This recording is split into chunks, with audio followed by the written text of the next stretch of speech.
Watch this video. This young man has traveled all around the world and he has come online to tell us why Ghana is one of the best African countries for any English-speaking black person around the world.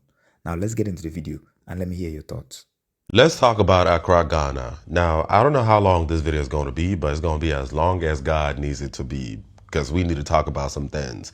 As some of y'all know, I am Nigerian American. I was born in Nigeria and then I moved to America as a minor, and I lived in America for 17 years of my life, and then I got on a one-way plane ticket out of America, and now I am currently living in Accra, Ghana. And some of y'all keep asking, why did I leave America? How come I didn't go back to Nigeria? How come I chose Ghana? I'm going to answer some of that right now. I left Nigeria to America because mommy and daddy decided to move from Nigeria to America, and the only logical, easiest thing to do is just to follow everybody to America and wouldn't to marry him. I left America because, shout out to America, I will always appreciate America for what America is and has always represented in my life, but it was time to take a break.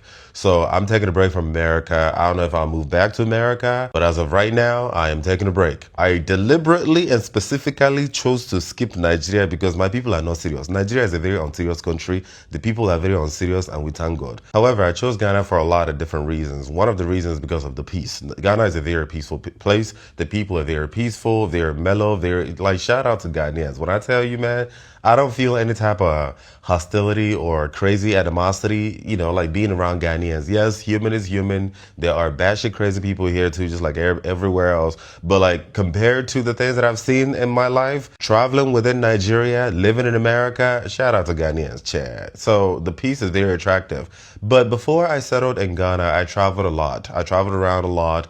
I traveled in Europe a little bit, you know what I'm saying? Went to other parts of Africa, even traveled within Nigeria, tried to find a place that I can live in Nigeria, and it was just, hey, you fucking no, Chad. And I settled in Ghana, and I'm grateful for this because Ghana, I think apart from Liberia and maybe Sierra Leone, I don't even if I'm mentioning it right, and then maybe the Gambia, these are the only other English-speaking West African countries outside of Nigeria. And Liberia, I don't really know a whole lot about Liberia. Shout out to Liberia, no shade. I don't know shit about the Gabon. Is it Gambia or the Gabon?